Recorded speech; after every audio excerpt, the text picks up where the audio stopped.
En Jésus-Christ, en effet, nous avons trouvé ce que nous n'espérions jamais. Tu nous as accordé l'abondance de la vie en Christ. Et c'est par lui que nous avons le mouvement et l'être. Nous te bénissons, nous te louons. Parce que tu nous as conduits jusqu'ici. Et la victoire de Christ, tu nous l'as donnée. Que ton nom soit élevé et exalté. Que ton nom soit loué et célébré.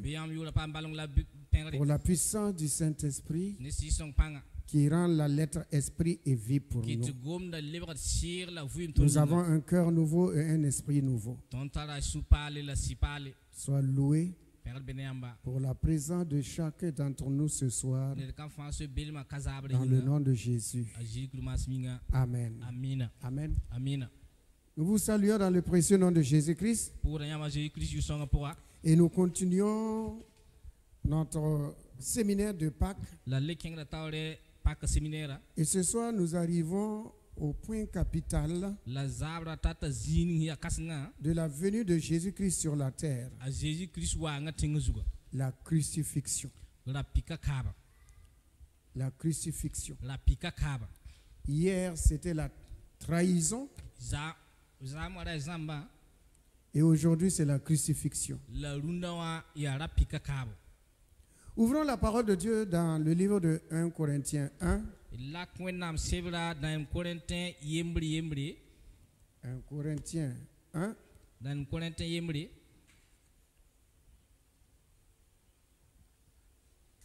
Autant pour nous. La trahison, c'était la première soirée. La deuxième soirée, c'était un soir, le soir du repas. La zamba raya pipi zabra zamzabra ya zabra ribo. 1 Corinthiens 1. Et nous allons lire du verset 22 au verset 24.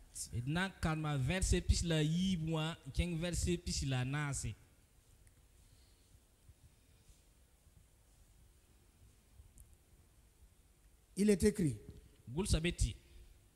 les Juifs demandent des miracles. Et les Grecs cherchent la sagesse. Nous prêchons Christ crucifié. Scandale pour les Juifs et folie pour les païens.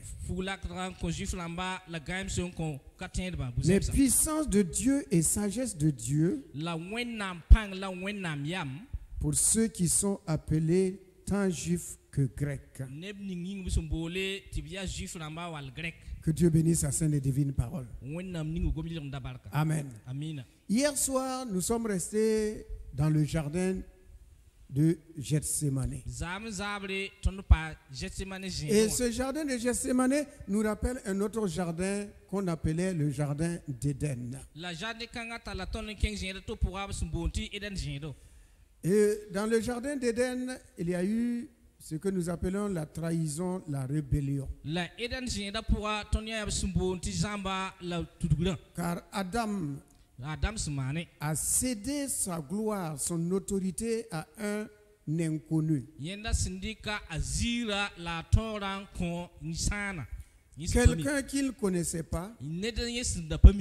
Il a osé croire en cette personne, donner sa confiance en cette personne et négliger la parole de son père. Il a méprisé la parole de son père. Et c'est à partir de ce moment-là que le rendez-vous a été un rendez-vous très difficile. Car dans cette soirée de rendez-vous, Adam n'était pas présent. Adam n'était pas au lieu du rendez-vous. Adam s'était déplacé du lieu de rendez-vous et il se trouvait à un autre endroit où Dieu ne pensait pas le voir. Dieu ne pensait pas le voir là-bas. Mais il s'est déplacé et Dieu est venu. Et pour la première fois, Dieu allait appeler Adam en disant Adam, où es-tu? Parce que toutes les fois, il ne l'appelait pas. Il venait, il le trouvait. Et ils échangeaient ensemble. Alors Dieu va dire, je t'avais donné l'autorité de manger le fruit de tous les arbres. Tous les arbres. À l'exception d'un seul. Est-ce que tu m'as désobéi? Donc tu n'as pas cru en moi. Tu n'as pas eu confiance en moi. Tu as pris l'arbre, donc je t'avais défendu le fruit. Et celui qui a poussé Adam à prendre sa volonté et le lui donner, cette personne-là, Dieu va la maudire en disant, à partir de maintenant, tu vas marcher sur ton ventre et tu vas te nourrir de la poussière. C'était un soir. C'était un soir. Et le soir, ce soir-là, où il y a eu lieu cette trahison et où il a été décrété qu'il va maintenant manger la poussière de la terre, un endroit a été créé qu'on appelle le séjour des morts, et tous les hommes devaient passer par là. Tous les hommes, sans exception, passent par le séjour des morts. Tous les hommes doivent connaître la mort, à l'exception d'un seul qui va aller et qui va vaincre la mort. La rébellion de Adam a amené en ce moment-là la terre tout entière à être bouleversée. C'était un soir. Et dans la même soirée, des années plus loin, dans un jardin qu'on appelle jardin de Gethsémane, dans ce même jardin, le dernier Adam va venir. Et celui qu'on avait maudit va s'approcher encore, essayant de séduire le dernier Adam. Et cette soirée-là, Jésus l'a appelée la soirée des princes des ténèbres. Parce qu'en ce jour-là, en cette soirée-là, tous ses amis l'ont abandonné. Tous ceux qui étaient à côté de lui, ils sont partis. Ils ne l'ont pas écouté.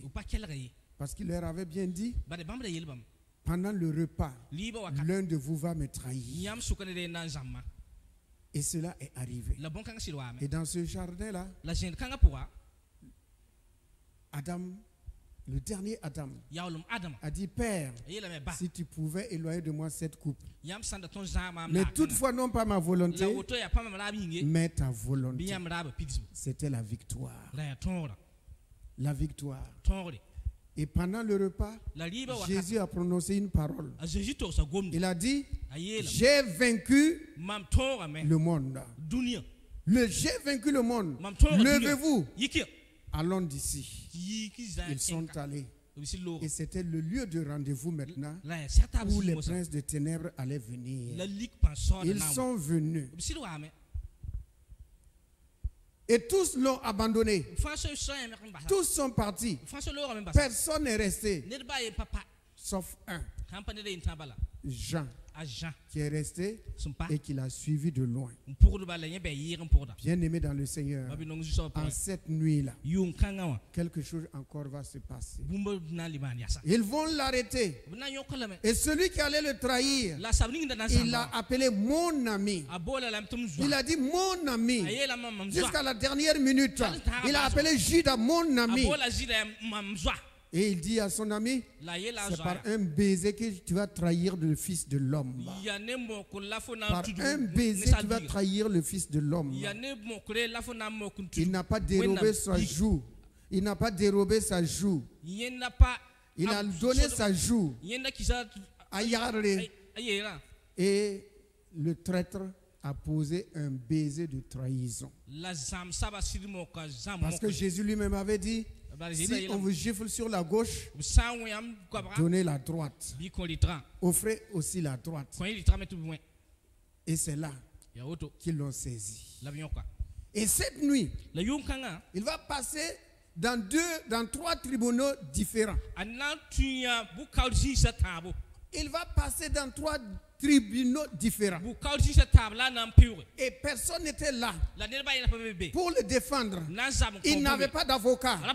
Tous étaient des accusateurs, des témoins à charge. Des témoins à charge. L'un va venir, il va dire ceci. L'autre va venir, il va dire cela. Et cela va commencer dans la maison de Caïphe. Il va devant le Sanhédrin. Premier jugement. Lui, il va l'envoyer chez Pilate. Pilate va l'envoyer chez Hérode. Hérode va l'envoyer chez Pilate. Et tous, ils cherchaient un moyen de le condamner. Et tous ceux qui venaient témoigner contre lui, aucun témoin ne collait. Aucun témoignage ne collait. Tous les témoignages étaient nuls. Et maintenant, Jésus qui n'a jamais voulu se révéler comme ça. Parce que lorsqu'il guérissait quelqu'un, il disait à la personne: abstiens-toi de dire, abstiens-toi de faire ceci. Ce jour-là, cette nuit-là, on lui a posé une question: es-tu réellement le Fils de Dieu? Et pour la première fois, il va dire devant Caïphe, il va dire: je suis fils de Dieu. Le fait qu'il ait dit je suis fils de Dieu, ils se sont tous levés et ils ont dit: nous n'avons plus besoin de témoignages. On n'a plus besoin de témoignages. Vous l'avez entendu, il a blasphémé. Qu'est-ce qu'il mérite? Il mérite la mort. Le fait qu'il ait décliné sa vraie identité en tant que fils de Dieu. Donc on voulait qu'il cache son identité. Comme certains chrétiens ne veulent jamais faire savoir qu'ils sont des chrétiens. Ils ne veulent pas faire savoir qu'ils sont des chrétiens.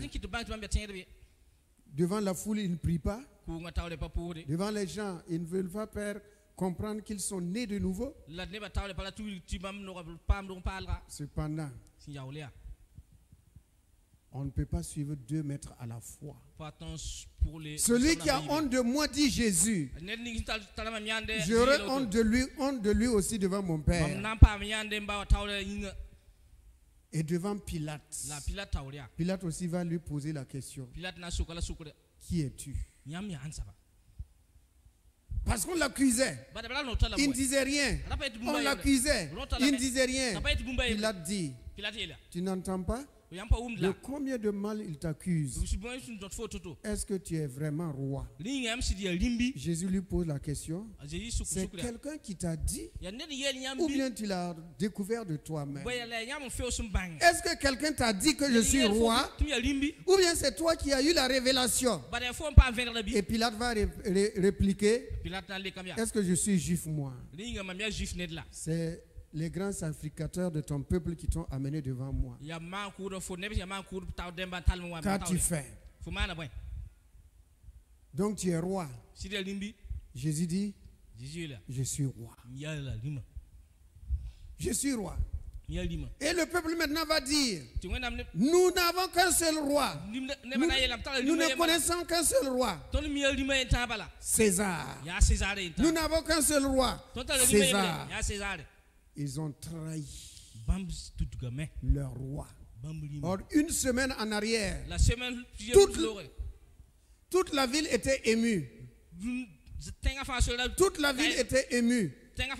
Parce que Jésus rentrait à Jérusalem sur un ânon.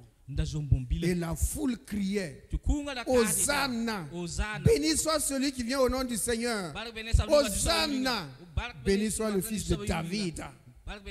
Et toute la ville était émue. Et voici, c'est cette même foule-là.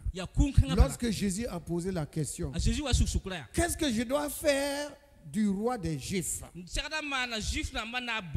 Ils disent, nous n'avons pas autre roi que César. Et qu'est-ce que je dois faire?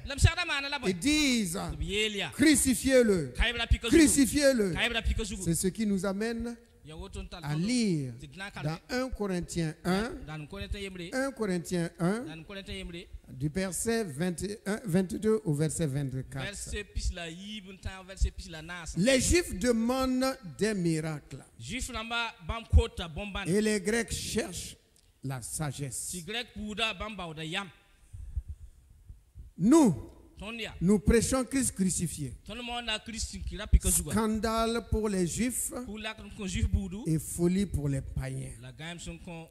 Mais puissance de Dieu et sagesse de Dieu pour ceux qui sont appelés, tant Juifs que Grecs. Que Dieu bénisse sa sainte et divine parole.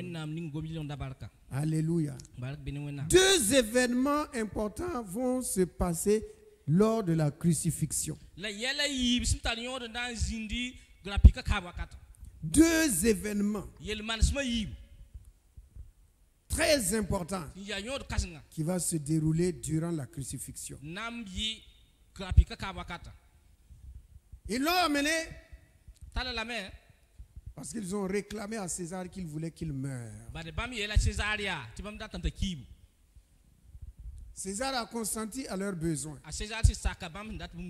Il l'a livré. Ils l'ont pris. Il portait sa croix.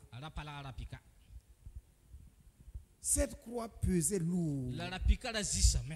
À tel point qu'il est tombé au moins 3 fois.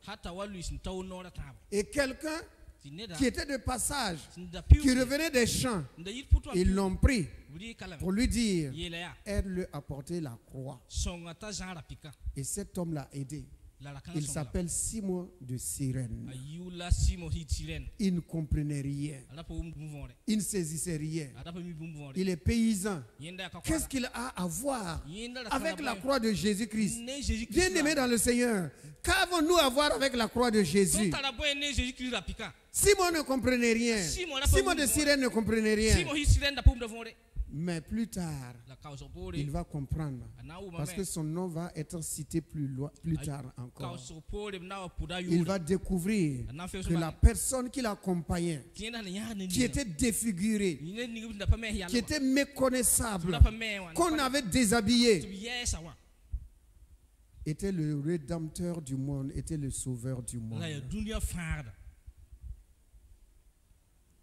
Arrivé au lieu qu'on appelle Golgotha, hier je vous avais dit que le père des apôtres,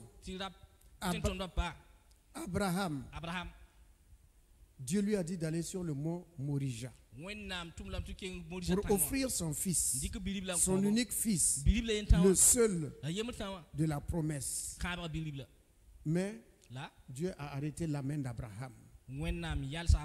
Et il a dit, tu vas trouver un autre. C'est-à-dire, il y a un bélier dont les cornes sont pris dans un buisson. Le père a donné un bélier. Le père de Jésus a donné un bélier. Jésus lui-même, lorsqu'il va venir, il va devenir l'agneau. Et c'était dans un buisson. Dans un buisson que le bélier était attaché. Le bélier est sorti du buisson. Plus tard, devant un des descendants, va trouver un buisson qui brûlait et qui ne se consumait pas. Le deuxième buisson. Est-ce que c'est le même buisson? Il y a Est-ce que c'est le même buisson? Le premier buisson, un bélier était attaché. C'était le don du Père. C'était le Père. Est-ce qu'il est sorti du buisson? Assurément. C'est le Père qui s'est offert. Et Moïse, le descendant d'Abraham, lui aussi devant un buisson, il va voir du feu qui brûlait le buisson, mais le buisson ne se consumait pas.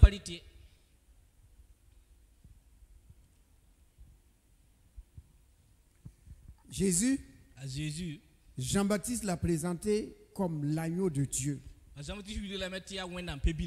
Il l'a présenté en tant qu'agneau de Dieu qui enlève le péché du monde. Et Jésus lui-même a déclaré, je suis venu, il faut que le Fils de l'homme soit élevé. Et lorsque le Fils de l'homme sera élevé, il va attirer tous les hommes à lui. Il a été élevé. Mais avant qu'on le lève de terre, alléluia, il fallait qu'il donne ses mains. Il fallait qu'il donne ses mains. L'ennemi a dit, c'est avec ses mains qu'il fait les miracles. C'est avec ses mains qu'il guérit les malades. C'est avec ses mains qu'il purifie les lépreux. On va maîtriser sa main. On va paralyser sa main. Ils ont pris ses mains. Ils l'ont mis à la croix. Ils l'ont cloué là. Ils ont dit, à partir de maintenant, tu ne pourras plus jamais faire de miracles avec tes mains. Tu ne pourras plus jamais faire de miracles. On va bloquer le miracle de tes mains. C'était une défaite pour Satan encore. Parce qu'ils l'ont cloué à la croix. Au moment où il clouait ses mains à la croix, le dernier Adam, les mains du premier Adam avaient saisi le fruit défendu. Et sa main était maudite. Car Dieu lui a dit, du moment où tu as saisi le fruit, à partir du moment où ta main a pris ce fruit-là, ta main est maudite. Et c'est à la sueur de ton front que tu vas manger. Tu vas travailler de tes mains. Et le travail de tes mains vont t'offrir simplement que des épines et des ronces. Des épines et des ronces. Le dernier Adam, lui il est venu, il a pris sa main, il a dit avec ses mains, je te glorifie Père. Et il a fait des miracles au travers de ses mains. Et l'ennemi a dit, tu ne feras plus jamais de miracle avec ses mains. Tu ne feras plus jamais de miracle. On va briser ses mains. On va briser ses os. Ils l'ont pris, ils l'ont mis à la croix. Pendant que le sang coulait de ses mains, ce sang-là purifiait tes mains et mes mains. Ce sang-là enlevait la malédiction adamique. Et quand Jésus va revenir à la vie, il va dire à tous ceux qui croiront en lui, allez-y, chassez les démons, vous imposerez les mains sur les malades. Alléluia. Transfert de pouvoir, transfert d'autorité, transfert de puissance. Au moment où on clouait les mains de Jésus, un transfert se faisait. Jésus transférait sa puissance dans tes mains et dans mes mains. Il léguait son autorité. Il donnait son autorité à toi et à moi. Voilà pourquoi nous imposons les mains aux malades. Et les malades sont guéris au nom de Jésus-Christ. Donc, Satan a encore échoué.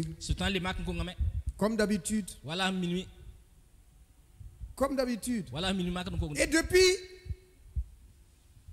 la venue de Jésus sur la terre et sa montée au ciel, combien de mains ont guéri des malades? Combien de mains ont ressuscité des morts? Combien de mains? Ce sont des milliards de mains. Par l'œuvre de la croix. Une main crucifiée, transfert de pouvoir. Mon frère et ma soeur, tu as reçu cette autorité, tu as reçu ce pouvoir d'imposer les mains au nom de Jésus-Christ, de chasser les démons, de guérir des malades, de purifier, de sanctifier et de faire des miracles et des prodiges avec ces mains-là, car tes mains deviennent les mains de Jésus-Christ. Et Satan a dit, comme il allait de lieu en lieu, il faisait des miracles. C'est parce qu'il a des pieds pour marcher, non? On va le mobiliser. Il ne pourra plus jamais marcher. Il n'ira nulle part ailleurs. Ils l'ont pris. Ils ont cloué ses pieds en disant, ici s'arrête. Toute ta marche, ton déplacement, nous le bloquons ici. C'est sans compter que lui, il est le dernier Adam. Le premier Adam, c'est lui qui a marché. C'est lui qui a pris ses deux pieds. Il a marché pour aller se retrouver devant l'arbre de la connaissance du bien et du mal. C'est pas quelqu'un qui l'a amené. C'est lui-même qui a marché avec ses deux pieds. Et il s'est retrouvé devant l'arbre de la connaissance du bien et du mal. Et à partir de ce moment-là, la marche de l'homme n'était plus droite devant Dieu. La marche de l'homme ne plaisait plus à Dieu. Il marche d'une manière désordonnée. Et la parole de Dieu dit qu'il marche selon la vanité de ses pensées. Il marche selon la vanité de ses pensées. Parce que la malédiction a touché les pieds de Adam. La malédiction a touché les pieds de Adam. Adam ne pouvait plus marcher dans la volonté de Dieu. Là où on ne s'attendait pas à le voir, on le voit là-bas.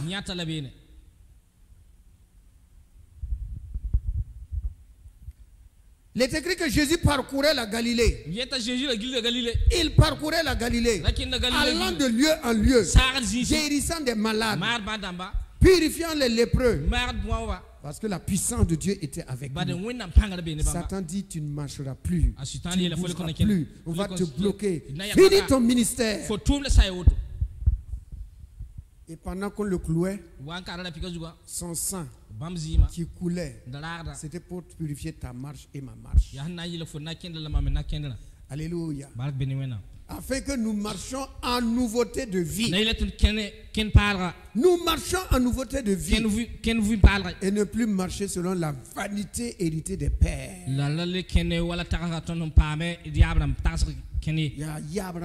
On ne marche plus selon la vanité des pères. Et lorsque Jésus va revenir à la vie, il va dire à ses disciples, et à toi et à moi, allez par tout le monde entier. Alléluia. Allez par tout le monde entier. Satan a cru qu'il m'a bloqué. Mais non. En ce moment-là, alléluia, la puissance de mon sang a libéré vos pieds. Et vous êtes maintenant mes envoyés. Vous êtes mes ministres. Je vous envoie à travers le monde entier. Prêchez la bonne nouvelle. Allez-y partout et racontez que Jésus-Christ est Seigneur. Allez-y partout et racontez que le Fils de Dieu est vivant. Allez-y partout et dire au nom de Jésus-Christ, les péchés sont pardonnés. Allez-y partout et racontez que ceux qui croient, ils sont devenus enfants de Dieu. Une fois de plus, Satan a échoué. La puissance de la crucifixion. La puissance de la crucifixion.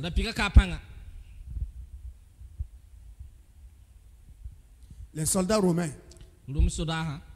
lorsqu'il était dans la cour de Pilate, et Pilate a prononcé la sentence en disant aux pharisiens, au chef des sacrificateurs, il leur a dit, je suis innocent du sang de cet homme-là. Je suis innocent de son sang. Il a demandé de l'eau et il a lavé ses mains. Et le peuple a dit, que son sang tombe sur nous. Que son sang tombe sur nous. Devant un païen, Pilate. Lui dit, il est innocent. Je ne vois rien de mal en lui. Ils ont dit, si toi tu es innocent, nous acceptons que son sang tombe sur nous.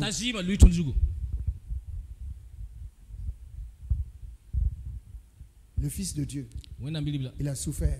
Et dans cette maison-là, dans la maison de Pilate, quelque chose va se passer. Les Romains, ils ont dit tu es chef, tu es roi.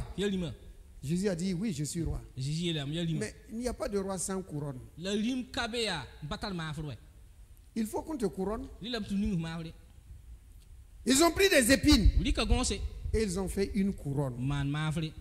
Gloire à Dieu. Celui qui était couronné d'or, rempli de gloire, Le voici couronné d'épines. Et ces créatures, les créatures, ces créatures, ils ont pris un bâton et lui ont donné le bâton en disant: voici ton sceptre d'autorité, de règne.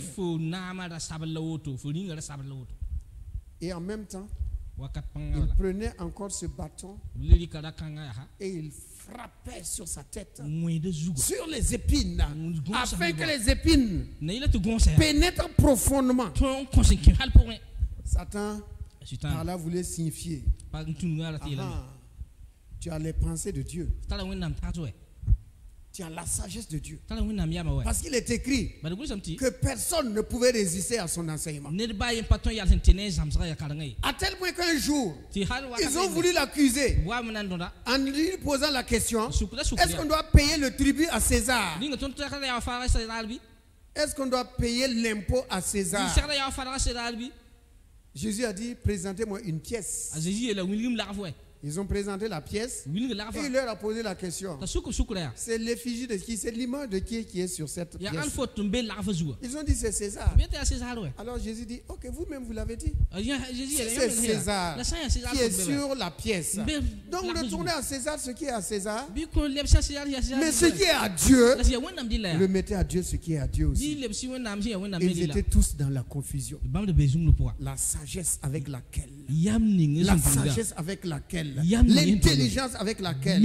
à tel point qu'ils ont dit, lorsqu'il avait 12 ans, qu'il est rempli de sagesse et d'intelligence. Et Satan dit: on va bloquer cette intelligence. Cette sagesse, on va la bloquer.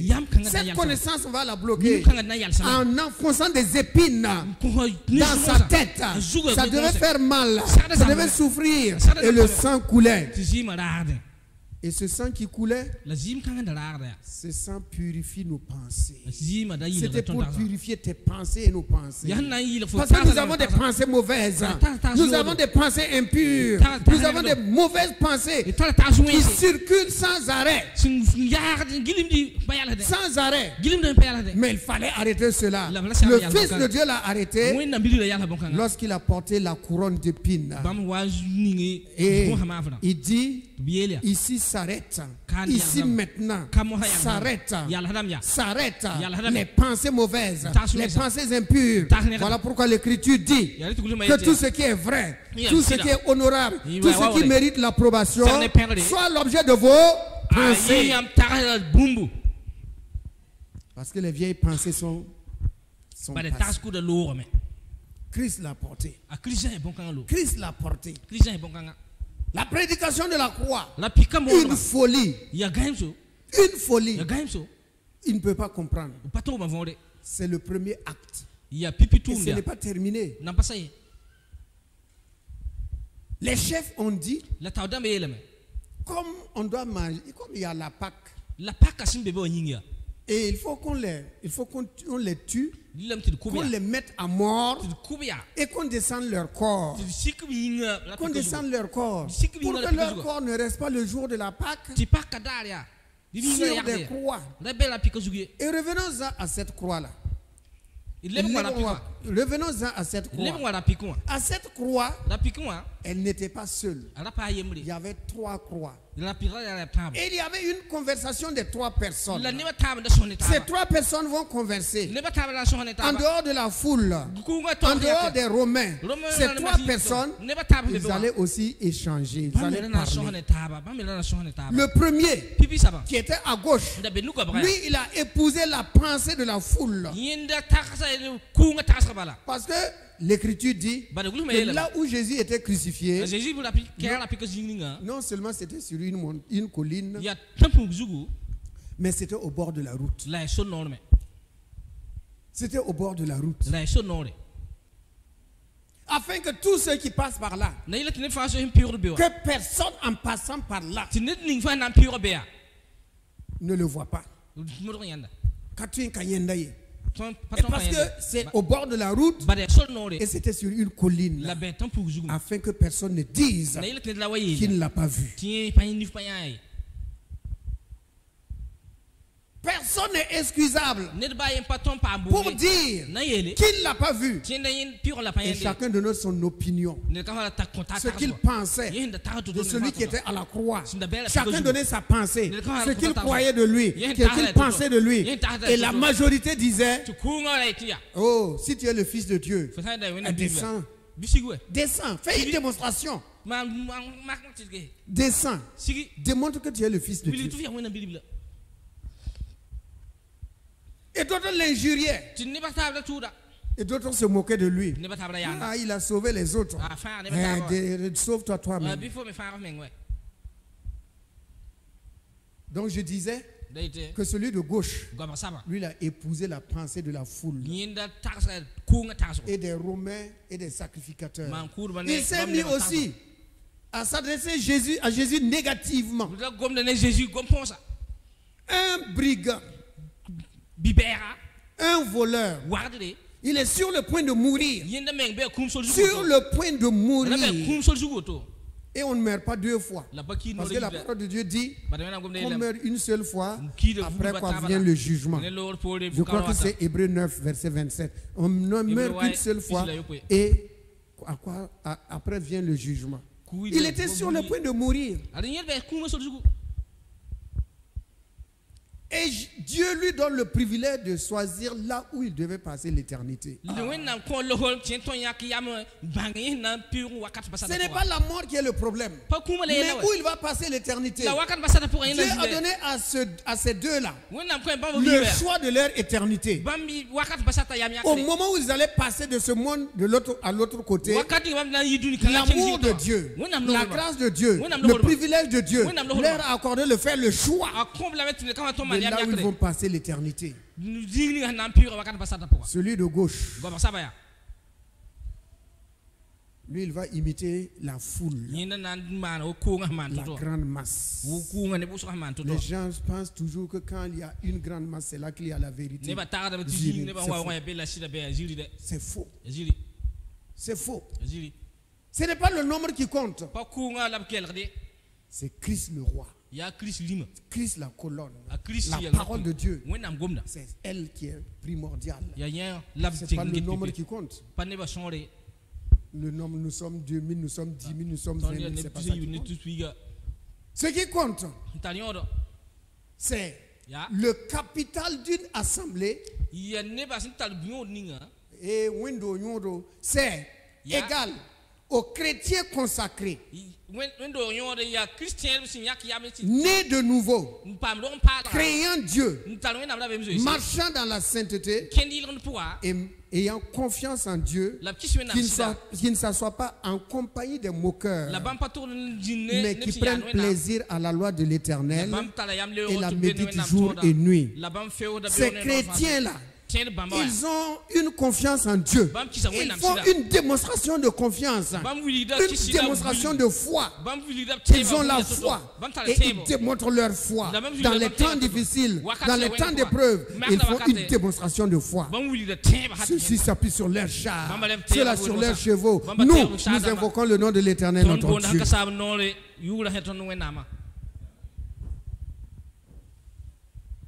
Alors celui de gauche, il a suivi la majorité. Il dit à Jésus, si réellement tu es le Fils de Dieu, descends. Sauve-toi et sauve-nous. Il n'a pas besoin de le faire. Il sait qui il est.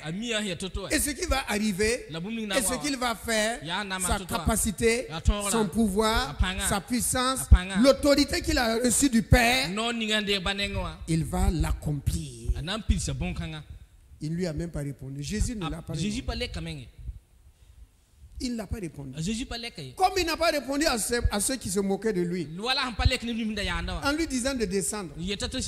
C'était la bouche de qui? C'est la bouche de Satan. C'est la bouche des démons, des princes des ténèbres.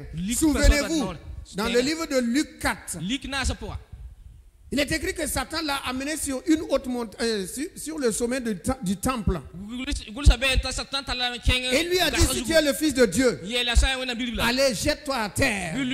Parce qu'il est écrit Il ordonna à ses anges de te porter sur leurs bras afin que ton pied ne heurte pas comme une pierre, contre une pierre. Et là encore, il vient et dit à Jésus, si tu es le Fils de Dieu, descends. Descends. Jésus n'a pas besoin de répliquer. Il n'a pas besoin de descendre. Il est monté volontairement. C'est volontairement qu'il est monté. Puisqu'il va dire, personne ne m'ôte ma vie, mais c'est moi qui la donne volontairement. Donc il est monté volontairement.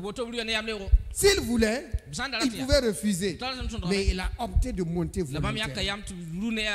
Donc il a fait fi de ces paroles-là. Le deuxième, lui il se tourne. Et il va dire à l'autre, nous on se connaît, toi et moi on se connaît.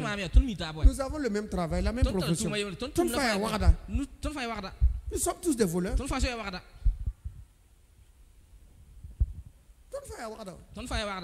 Hein? La parole de Dieu dit que nous sommes tous des pécheurs. Tous ont péché. Tous sans exception. Que tu sois prêtre, tu sois pasteur, tu sois évangéliste, tu sois je ne sais pas quoi. Tous les hommes sans exception à dehors de Jésus ont péché. Mais il y a ceux qui reconnaissent qu'ils ont péché. Et il y a ceux qui disent je ne suis pas mauvais, comme si je suis quand même comme tous les autres. Non? Comme les deux qui sont montés pour prier dans le temple. L'un a dit, hey, moi je suis correct. Je donne ma dîme et mes offrandes. Je jeûne. Mais celui-là, c'est un vaurien. Un pécheur chronique. Un samaritain. Il y a ceux qui reconnaissent qu'ils ont péché. Et il y a ceux qui s'entêtent dans leur péché. Ils savent que c'est mal. Leur conscience les reproche. Ils savent que ce qu'ils disent est faux. Ils ne sont pas dans la vérité. Mais ils persistent. Le livre de Romains dit qu'ils gardent captif la vérité. Ils connaissent la vérité, mais ils gardent captif la vérité. Pourquoi? Parce que la vérité affranchit. Alors pour ne pas affranchir et garder les uns et les autres dans l'esclavage, il est écrit qu'ils gardent la vérité captive. Soloda Sida, 14 Sidi, il garde la vérité captive. Il va dire à l'autre, mon ami, nous avons vécu ensemble, on se connaît. Un voleur est égal à un voleur. Hein? Ce que nous subissons, c'est normal, c'est réel, c'est ce que nous méritons. Mais quand moi je regarde celui-là, depuis qu'on est en train de l'insulter, de se moquer de lui, et bien plus même, les 4 soldats que tu vois là, qui nous gardent, ils ont pris ses vêtements, ils ont partagé en 4 parts. Chacun a pris un lot. Et même son manteau, sa tunique, ils ont tiré cela au sort. Il n'a rien dit. On l'a frappé dans son dos. Tout cela pour nous donner la vie. Mais il n'a rien dit. On a craché sur son visage. Tout cela pour nous donner la vie. Mais il n'a rien dit. On l'a cloué sur le bois. Tout cela, il n'a rien dit. Donc ce voleur, il est voleur, mais il a une conscience. Sa conscience lui parlait. Et il regardait attentivement l'homme nommé Jésus. Celui dont on se moquait. Les voleurs savent que ce ne sont pas eux qu'on garde. Eux, ils sont sans importance. Ce ne sont pas eux qu'on garde. C'est celui du milieu là qu'on garde. Parce qu'ils ont peur. Ils ont peur de lui. Donc il fallait qu'on le garde. Non, Jésus est roi quoi. Même sur la croix, il y a toujours des gardiens. Et même au tombeau, il y aura encore des gardiens. Vous gardez un cadavre pour faire quoi? Parce que même son cadavre effrayait le diable. Il avait peur. Et il va aller dire à Pilate. Et cet imposteur-là, il avait dit que le troisième jour il va ressusciter. Donc il faut envoyer des gens le garder. Pilate dit, vous avez des soldats, non? Moi, mes soldats là ne vont pas aller. Envoyez vos soldats le garder. Ils ont envoyé leurs soldats pour les garder. Pourquoi on le garde? Parce qu'ils ont confiance, ils ont foi en sa parole. Si on ne croit pas quelqu'un, ils allaient laisser le là-bas. Mais ici, on le garde. Alléluia. On garde sa croix. À la croix, on le garde. Dans le tombeau, on le garde. Tout cela pour l'empêcher le plan de Dieu de se réaliser. Mais, alléluia, même la mort n'a pas pu le retenir. La mort dont tous les hommes ont peur n'a pas pu le retenir. Ce ne sont pas des soldats. Alléluia, ce ne sont pas des soldats. Ils vont garder, mais attendez la suite, ce qui va arriver. Attendez ce qui va arriver tout de suite. Alléluia. Donc celui de droite, il dit, nous méritons cette sentence. Nous méritons cette sentence. Mais lui, il n'a rien fait. Au contraire, il prie pour ceux qui le maltraitent. Il dit, Père, pardonne-les. Ils ne savent pas ce qu'ils font. Et il se tourne vers Jésus et dit, souviens-toi de moi. Souviens-toi de moi lorsque tu seras dans ton royaume. Donc, il a reconnu qu'il a un royaume. Est-ce qu'il était présent lors du jugement? Est-ce qu'il était dans la maison de Caïphe? Il était dans la maison de Hérode? Il était dans la maison de Pilate? On ne sait pas. Mais il dit à Jésus, souviens-toi de moi lorsque tu seras dans ton royaume. Il a reconnu qu'il est roi. Un roi. Les Grecs disent que les Juifs sont fous. Pourquoi? Ils ont crucifié leur roi. Ils ont dit, on n'a jamais vu ça. Votre roi que vous crucifiez. Mais ils sont fous, ces Juifs. Mais ils ne comprennent pas. Voilà pourquoi il est écrit que c'est une folie pour ceux qui périssent. Mais pour tous ceux qui croient, c'est une puissance de Dieu. C'est la puissance de Dieu. Alors à cette croix-là, au moment où Jésus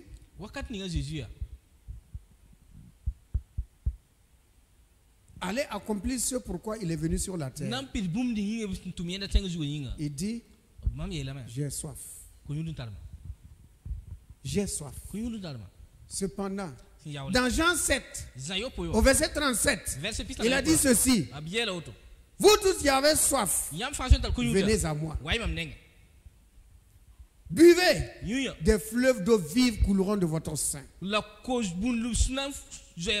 Celui qui a dit qu'il peut désaltérer les autres, c'est lui aujourd'hui qui dit qu'il a soif.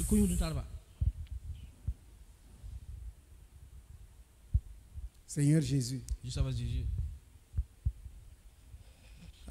nous avons besoin vraiment de pénétrer dans la révélation profonde de l'homme Jésus.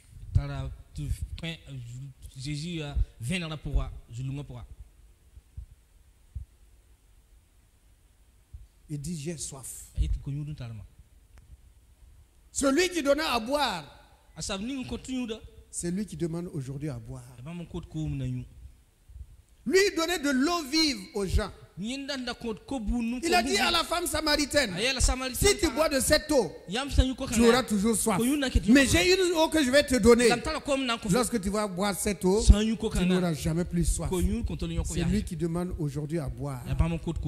Est-ce qu'on va lui donner de l'eau? Est-ce qu'on va lui donner de l'eau? Non. On va lui donner l'eau de la parole? Non. On va lui donner l'eau de la foi? Non. On va lui donner l'eau de la confiance? Non. On va lui donner du vin aigre.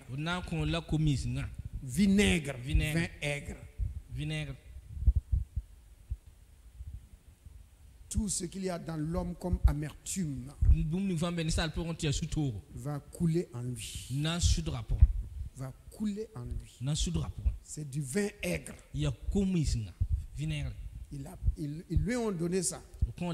Et lorsqu'il a goûté, il n'a pas refusé de goûter. Il n'a pas refusé. Lorsqu'il a goûté, il s'est tourné maintenant pour parler au Père. Père, tout est accompli.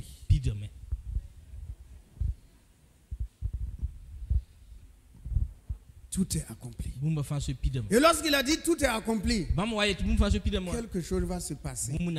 On va lire dans un passage. Quelque chose va se passer.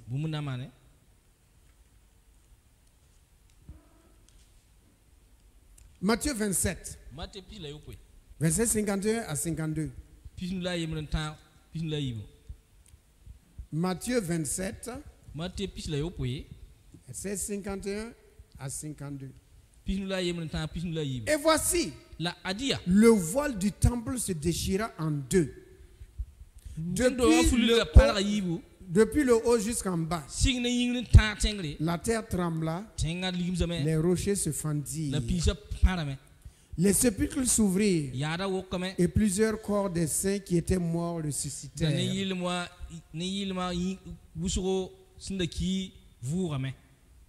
Que Dieu bénisse sa sainte et divine parole.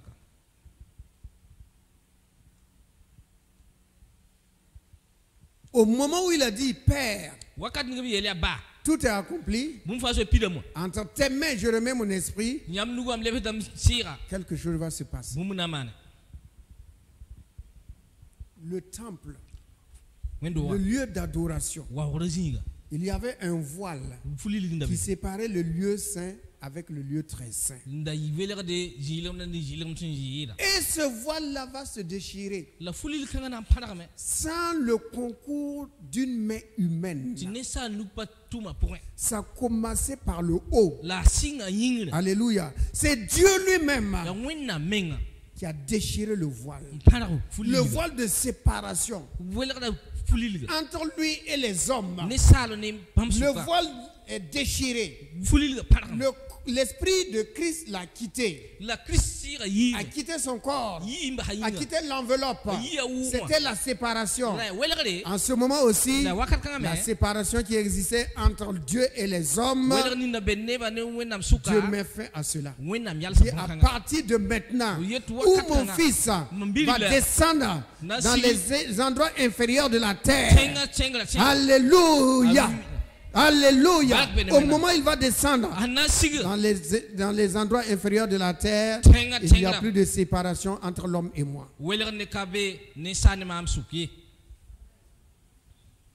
Plus de séparation. Et la parole de Dieu dit que la terre trembla. La terre a tremblé. Pourquoi? Son créateur descendait. Même la terre, un corps, un seul corps, qui est comme non, Jésus est Dieu, Jésus est Seigneur, Jésus est Dieu. Lui seul, au moment où il mourait, la terre a tremblé. On n'a pas dit le sol, on dit la terre a tremblé. Parce que le Fils de Dieu venait d'accomplir la volonté de Dieu. Venait de réaliser la pleine volonté de Dieu. Et il devait descendre dans les endroits inférieurs de la terre. La terre s'est émue. La terre s'est émue, a tremblé. La terre a tremblé. Le roi est en train de descendre. Le roi est en train de venir dans notre domaine. La terre a tremblé pour accueillir le roi de gloire. La terre a tremblé pour se prosterner devant le roi de gloire. Comme dans la maison de Pilate, on frappait Jésus sur sa tête et il se prosternait devant lui. Et on disait salut au roi des Juifs. Alléluia. Même avec la couronne, on se prosterne toujours devant lui. Hein? Bien, eux, ils pensent que c'est de la moquerie. Mais ils fléchissent les genoux devant lui. tout genou fléchira et toute langue confessera que Jésus est Seigneur. Il est Seigneur, le Seigneur des Seigneurs. Donc la terre aussi a tremblé, signe de respect, de soumission à son roi qui descendait dans son territoire.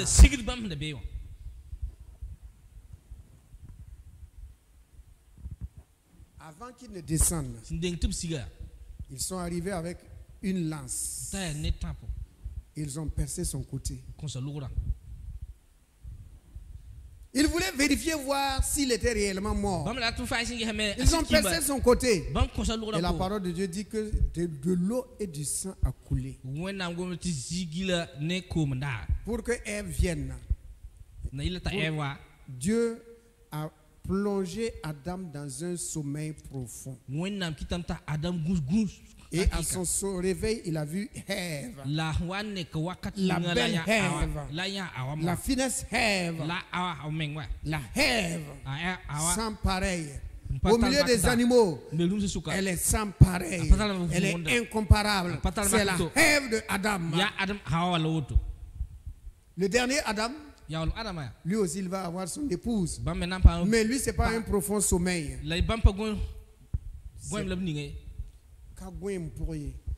Lui, c'est dans la mort.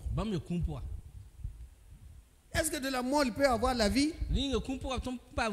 Samson avait posé cette question. De ce qui mange est sorti ce qu'on peut manger. De celui qui mange est sorti ce qu'on peut manger. Il a posé l'énigme, personne n'a pu trouver. C'est Dalila qui l'a trahi. Parce que ça voulait dire que dans le cadavre d'un lion,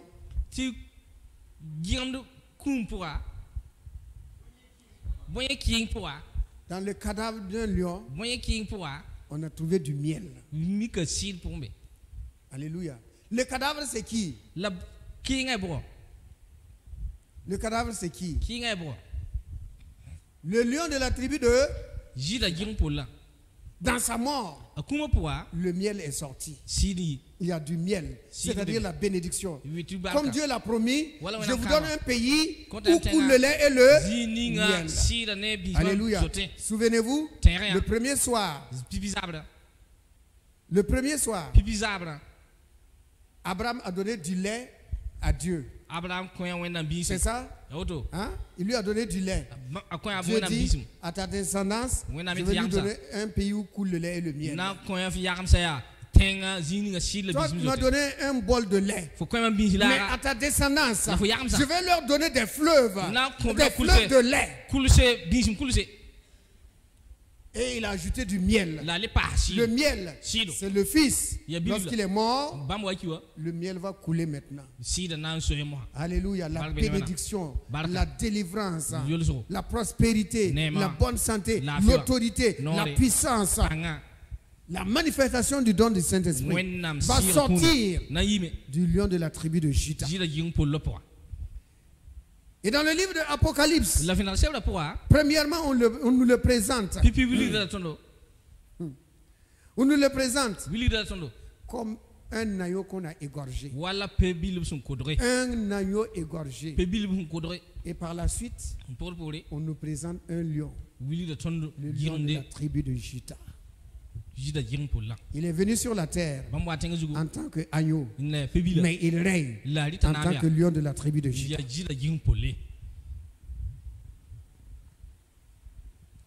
La terre a tremblé. On l'a mis au tombeau. Le voile est déchiré. Voilà pourquoi dans Hébreux 10, verset 19 à 20,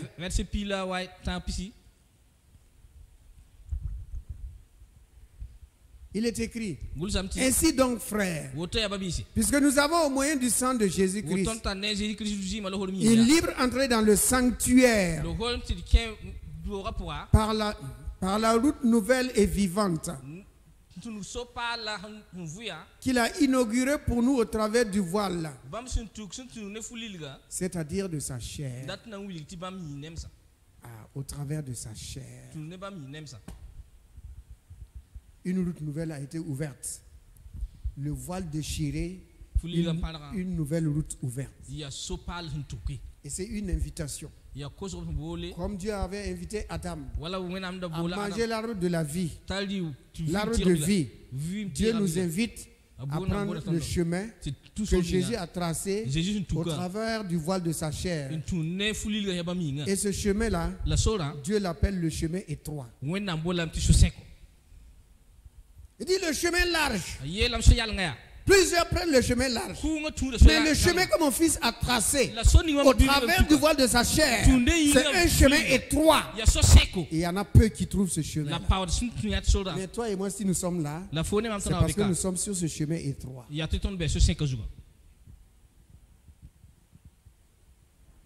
Quelque chose va se passer lorsque Jésus va mourir. Quelqu'un va dire quelque chose. Allons dans le livre de Marc 15. Marc 15, verset 39. Nous sommes presque à la fin. Verset 39, il est écrit: le centenier qui était en face de Jésus, voyant qu'il avait expiré de la sorte,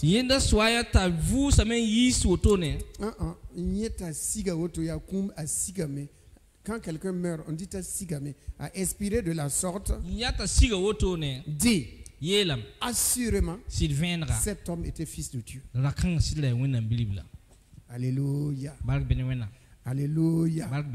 Alléluia. Son propre gardien. C'est un chef de sang. Un chef de sang. Ça veut dire c'est une autorité. Il a une autorité. Comme le centenier qui est allé voir Jésus. Et il a dit à Jésus: moi aussi je suis chef. Et je commande des hommes. Quand je dis à l'un va, il va. Je dis à l'autre viens, il vient. Voilà un chef qui va reconnaître que Jésus, assurément, cet homme était fils de Dieu. C'est-à-dire, c'est Rome. C'est Rome qui reconnaît que Jésus-Christ est le fils de Dieu. La légende dit que même Pilate, il va être convoqué à Rome devant César à cause de l'émeute qui s'est passée à Jérusalem, pour qu'il rende des comptes. Et il va dire à César que lui veut être jugé par celui qu'il a jugé. Voilà, c'est ce qu'il désire. Pourquoi? Parce qu'on dit que Pilate s'est converti par la suite. Pilate puisque sa femme, vous savez, vous vous rappelez, quand il était en train de juger, sa femme a envoyé lui dire: hey, j'ai fait un rêve concernant cet homme-là. Fais attention à cet homme. Donc ça veut dire que la femme a connu Jésus, suivait Jésus, et plus tard, elle a amené son mari à reconnaître que Jésus est Seigneur.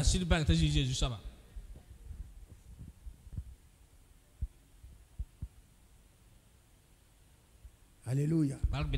Le centenier a reconnu la manière dont il est parti, que cet homme-là, il n'est pas comme les autres hommes.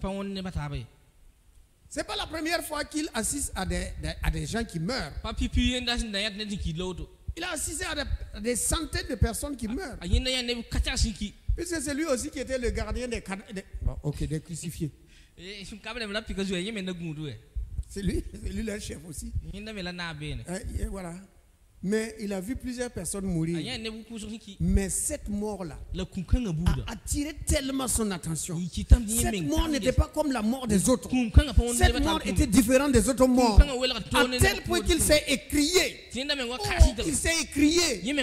Oh, cet homme, assurément cet homme était fils de Dieu. Alléluia. Je vous avais dit que la croix nous donnait deux éléments différents. C'est la première chose que nous avons vue. Là où Jésus a transféré tout son pouvoir. Le pouvoir de ses mains, la puissance de ses mains, de ses pieds, de sa pensée à chacun d'entre nous. Le deuxième se trouve dans le livre de Ésaïe. Dans le livre de Ésaïe, que nous connaissons très bien. Ésaïe, au chapitre 49 et le verset 16. La première partie que nous connaissons très bien parce qu'on l'a vu plusieurs fois. Voici, je t'ai gravé sur mes mains. Je t'ai gravé sur mes mains. Alléluia. Voilà la deuxième partie de la crucifixion de Jésus-Christ. Après avoir passé le pouvoir, alléluia, il nous a passé pouvoir, autorité, de guérir les malades, de chasser les démons. La deuxième chose, à la croix, il dit, je t'ai gravé sur la paume de mes mains. Sur la paume de mes mains. Alléluia. Regardez notre paume, la paume de notre main. Comment ça? Qui peut l'arracher? Personne. Voilà pourquoi il est écrit que personne ne peut vous arracher de la main de mon Père. Or, le Père et moi, nous sommes un. Et Jésus dit, je vous ai gravé sur la paume de ma main. Où? À la croix. À la croix. Dieu s'est servi des pointes que les Romains utilisaient pour le mettre à mort. C'était comme un bic, c'était comme un crayon. Et Dieu utilisait cela pour écrire ton nom et mon nom sur la main de Jésus-Christ. Et lorsqu'il va ressusciter, il va monter au ciel. Il va présenter ses mains au Père en disant, Père, tous ceux que tu m'as donnés, voici leur nom. J'ai gravé leur nom sur la paume de ma main. J'ai gravé leur nom sur la paume de ma main. Voici leur nom, Père.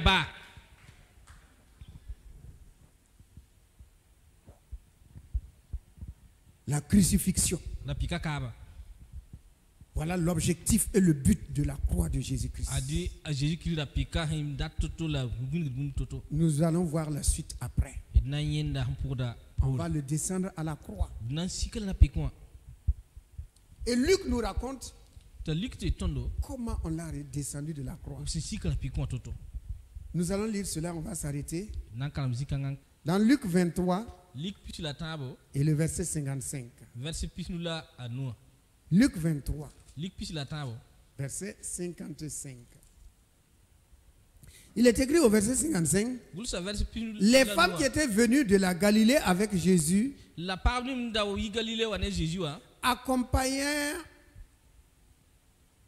accompagnèrent Joseph.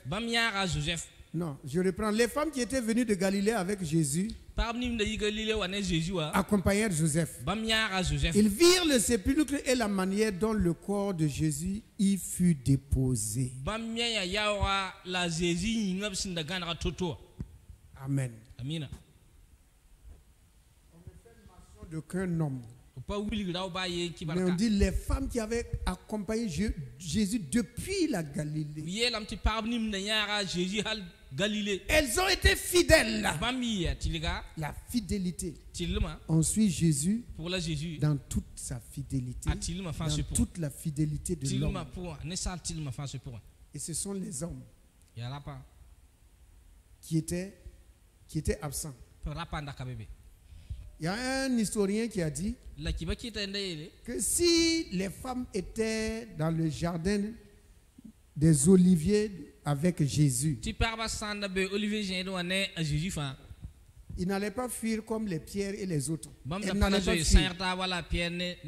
Mais les hommes sont des périls, ils ont fui. Que mais si c'était les femmes qui étaient dans le jardin avec Jésus et les soldats sont venus, les femmes n'allaient pas fuir.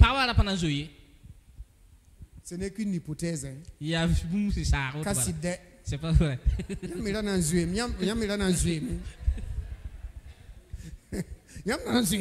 Vous aussi, vous allez fuir. Donc, il faut en fuir. Nous tous, nous allons fuir. Comme ça, c'est tout le monde. Il faut en fuir. Nous tous, nous allons fuir. Alléluia. Ils ont accompagné Joseph. C'est quel Joseph? Joseph d'Arimathie. Joseph d'Arimathie. Ils ont pris 30 kilogrammes d'aromates pour embaumer le corps de Jésus. 30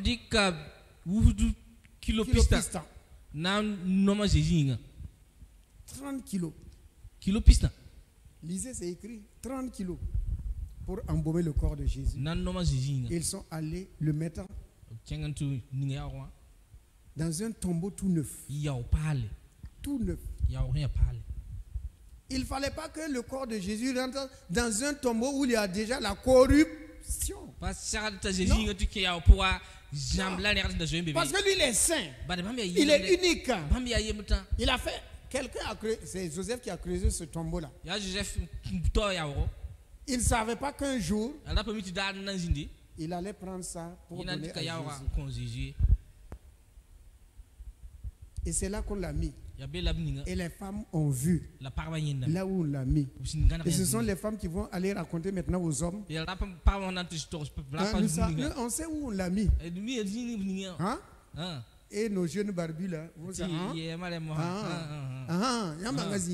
savez là où on l'a mis. Oui, les femmes. Mais quand on vous élève, humiliez-vous. Elles ont vu là où on a mis Jésus et elles s'en allèrent pour se reposer et revenir le 3e jour. Donc nous aussi, on va laisser Jésus au tombeau tout en chassant qu'il n'est pas au tombeau. Ce n'est que la reprise de ce qui s'est passé, des événements qui se sont passés. On va le laisser là et demain, on va parler des pieds. Nos pieds, et demain, viens, tu sauras ce que Dieu fait avec nos pieds. Ce qu'il fait avec nos pieds. En rendant grâce à Dieu. Prions. À la croix, je suis sauvé. À la croix, je suis sauvé par le sang de Jésus-Christ. À la croix, je suis sauvé, j'ai la victoire. À la croix, j'ai la victoire.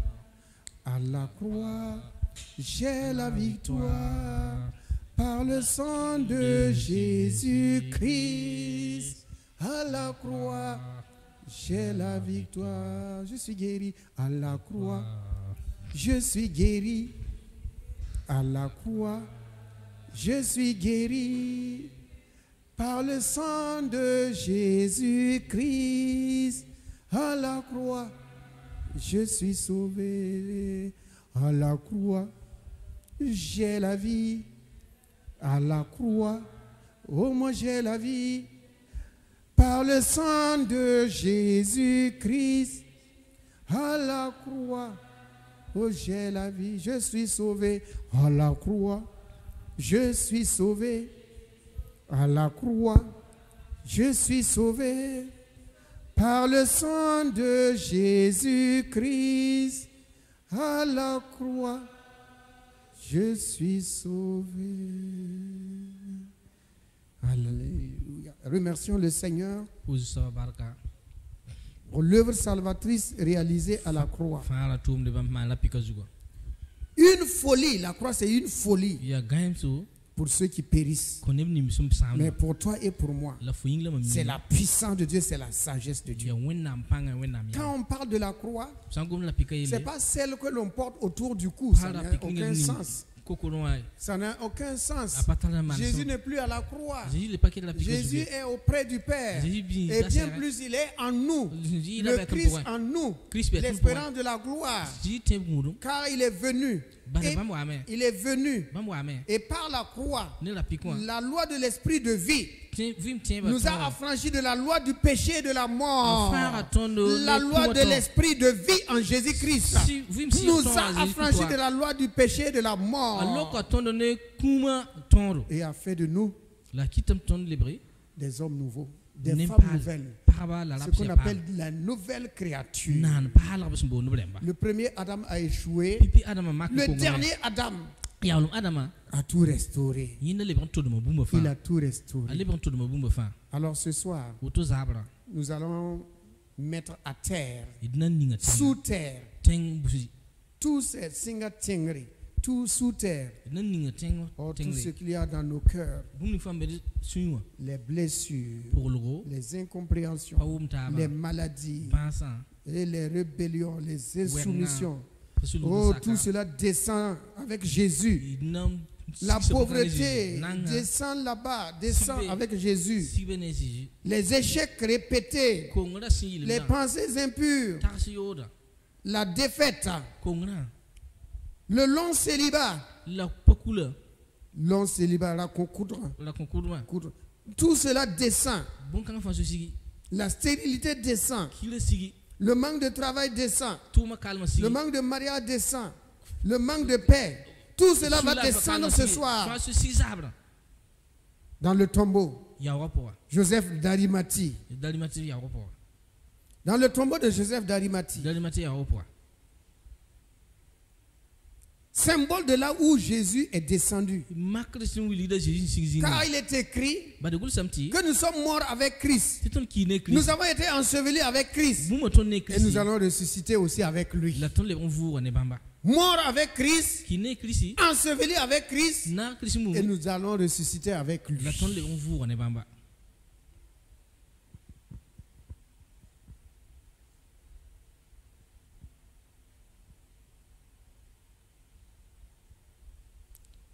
Le centurion romain a reconnu que cet homme était assurément fils de Dieu. Il est assurément fils de Dieu. Le voleur de droite, lui aussi, il a reconnu que cet homme-là n'est pas comme les autres. Toi et moi, reconnaissons ce soir, reconnais dans son homme intérieur, alléluia, que sans Jésus,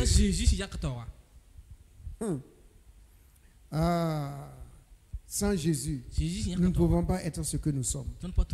Mais Jésus a pris tout sur lui. Il descend sous terre avec toutes les malédictions. Oh, nos peurs, nos craintes, nos doutes, nos inquiétudes. Les choses répétitives qui viennent dans nos vies, ça se répète, ça se répète. C'est comme si c'est cyclique, à chaque fois ça revient. Chaque année, ou bien tous les 2 ans, tous les 3 ans, ça se répète. Oh, tout cela descend dans le séjour des morts. Dans le tombeau de Joseph d'Arimathée. Car nous avons été ensevelis avec Christ. Ces choses sont ensevelies avec Christ. L'alcoolisme, la drogue, la fatigue, l'incrédulité, l'idolâtrie, tout est descendu. Tout est descendu. Et la parole de Dieu dit qu'on a fermé maintenant le tombeau avec une pierre. Et ça n'a pas suffi. On a scellé. On a tampon. Et cela aussi n'a pas suffi. On a mis des gardes. On a mis des gardes. Pour dire, vous n'allez pas réussir. Vous n'allez pas travailler. Vous n'allez pas vous marier. Vous ne serez pas prospère. Vous ne réussirez jamais. Vous ne serez jamais vainqueur. Mais donnons-nous rendez-vous le 3e jour, le dimanche matin. On se donne rendez-vous le 3e jour, le dimanche matin. En attendant que demain, nous nous lavons les pieds les uns les autres, on se donne rendez-vous dimanche matin. Le grand jour où il est écrit, le grand jour s'est levé. Le grand jour s'est levé. Dieu nous a visités. Voici des temps nouveaux. Chantons gloire à l'agneau. Car Christ, le roi des rois, répand l'esprit de foi. Le Saint-Esprit va faire un miracle le dimanche matin. Rendez-vous dimanche matin. Que chacun vienne dimanche matin pour ramener dans sa maison la bénédiction de la résurrection de Jésus-Christ. Jésus est sorti du tombeau avec la bénédiction. Que chacun vienne dimanche matin pour rentrer avec sa bénédiction. Comme Bartimée, il est reparti chez lui dans la joie parce qu'il a reçu ce qu'il cherchait. Que la grâce de Dieu vous accompagne. Que vous passez une excellente nuit sous la couverture du sang de Jésus et que sa grâce soit sur vous dans le nom de Jésus-Christ. Amen, amen, amen, amen.